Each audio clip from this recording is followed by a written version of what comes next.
தமிழகம் எங்கும் கிளைகள் கொண்ட அண்ணமால் institute of hotel management and hospital management படிப்பில் சேர்வதற்கான அட்மிஷன் நடைபெறுகிறது.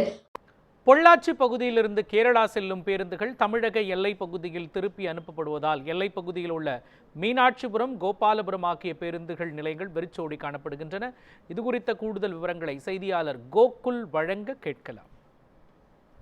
மத்திய அரசு அண்மையில் கொண்டு வரப்பட்டுள்ள தொழிலாளர்கள் நலச்சட்ட திருத்தத்தில் பல்வேறு மாறுபாடுகள் ஏற்பட்டுள்ளது. குறிப்பாக இந்த சட்டமானது தொழிலாளர்களுக்கு அதிக பாதிப்பை ஏற்படுத்தும் வகையில் உள்ளதாகவும், விவசாயிகளின் பயன்படுத்தப்படும் பூச்சி மருந்து, உரம் ஆகியவற்றில் விலை உயர்வு ஏற்படும் வகையில் இருப்பதாகவும், அதாவது கார்ப்பரேட் முதலாளிகளுக்கு அதிக பயன் அளிக்கக்கூடியதாக இந்த சட்ட திருத்தம் இருப்பதாக கூறி பல்வேறு, அதாவது 10க்கும் மேற்பட்ட அமைப்புகள் இன்று முழு கடையடைப்புக்கு அறிவித்துள்ளது. அதன் ஒரு பகுதியாக அதாவது கேரளா பகுதியில் இந்த கடையடைப்புக்கு முழு ஆதரவு தெரிவிக்கப்பட்டுள்ளது.